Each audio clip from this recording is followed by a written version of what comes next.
alianzas o relaciones o acuerdos.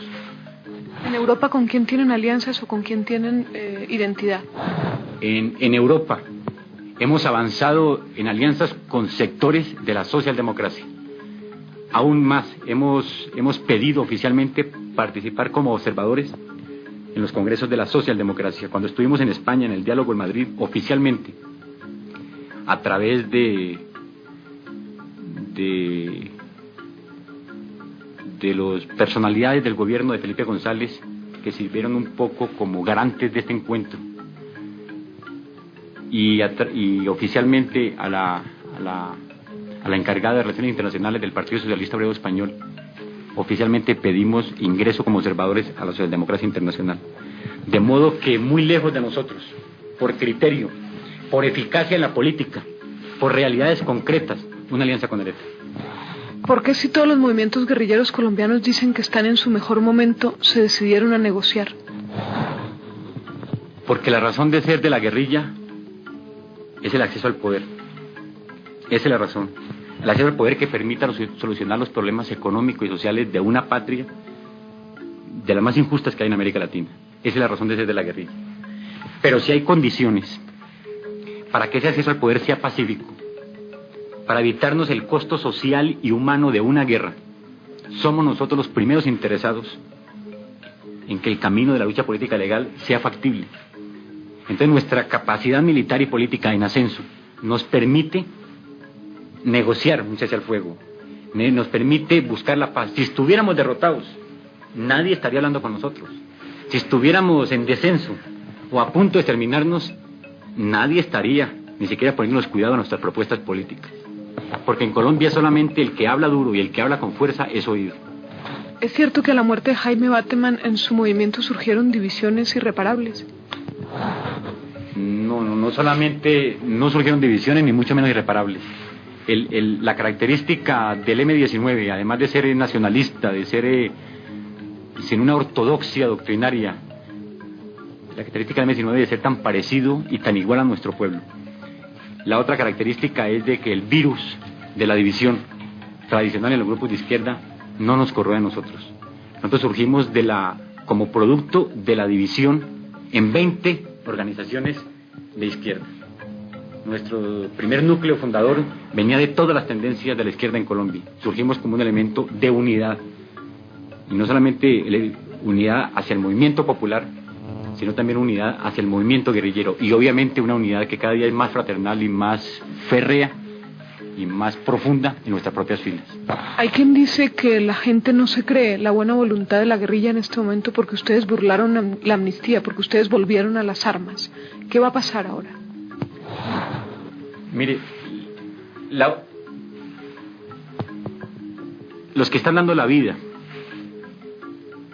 los que ponen la sangre, los que se la juegan toda por la paz y por la democracia, es la gente que sale a protestar y que muere protestando en los paros cívicos, y es la gente de la guerrilla la que se levanta a construir un futuro.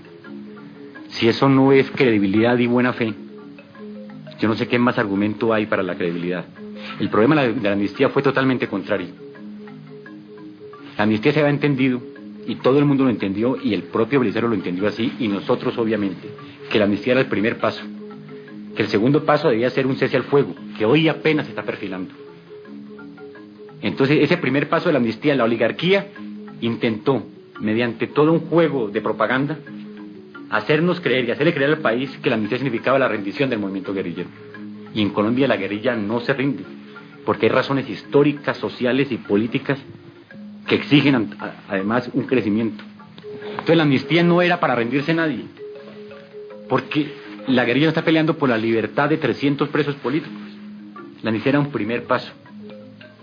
Por eso cuando la oligarquía intentó que nos rindiéramos, que dejáramos las armas, que simplemente nos legalizáramos, nosotros preguntamos ¿por qué nos vamos a legalizar si en Colombia no ha cambiado absolutamente nada?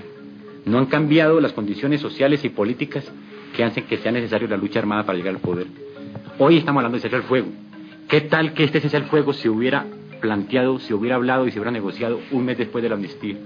Colombia hubiera hoy el camino hacia la paz, el camino hacia la transformación de las costumbres políticas y sociales, sería mucho más intenso y sería mucho más profundo.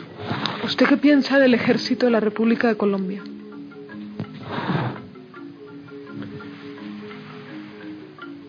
Pienso que cada día se ha convertido más, no en un ejército de la República y de la Nación, sino un ejército de los grupos minoritarios en el poder. Un ejército que abandonó sus características iniciales, nacionalistas y populares, para convertirse cada día más en el otro poder en Colombia, primero que todo. Llenó la vida civil en Colombia. 30 años de estado de sitio, de régimen militar, donde el ejército tenía la justicia penal, tenía el orden público, tenía el problema del manejo de las huelgas, del manejo de la protesta ciudadana, hizo que el ejército se convirtiera en el otro poder en Colombia. Segundo, es un ejército totalmente y profundamente ligado ideológicamente a la doctrina militar, a la doctrina de contrainsurgencia y a la doctrina de seguridad nacional de los Estados Unidos. Es un ejército valeroso en el combate, indudablemente. Es un ejército contraguerrillero eficaz. Al fin y al cabo ha luchado contra un pueblo que también es un pueblo de una inmensa capacidad de lucha guerrillera. Hay sectores nacionalistas en el ejército. Obviamente hay sectores torturadores, los grupos paramilitares, los grupos que se enriquecen con el saqueo de las tierras a los campesinos o con el narcotráfico, pero hay sectores nacionalistas. Los hemos conocido personalmente, o en el combate o en la tortura. Los hemos conocido sectores nacionalistas, sectores que piensan que es posible un cambio. Nosotros por eso pensamos que en este cambio hacia una patria democrática y propia, sectores del ejército van a estar con nosotros.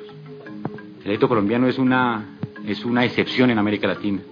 No es un ejército que ha sido lleno de contradicciones como fue el peruano o el panameño o los centroamericanos. Ha sido muy manejado muy bien por la oligarquía colombiana. Pero el desarrollo de la protesta popular va creando una nueva concepción.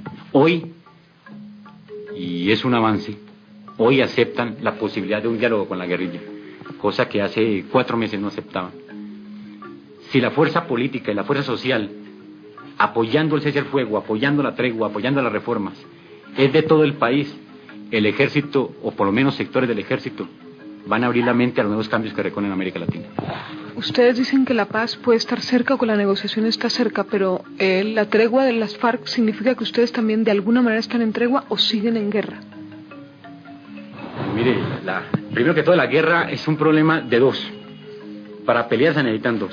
En este momento, independiente de la tregua con las FARC, se siguen las inmensas operaciones contraguerrilleras frente a nuestra fuerza militar.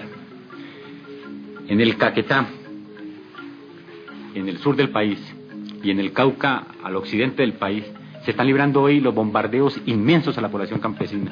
Los grandes cercos con bombardeos, con quema de ranchos, con violación, con asesinato de población inocente.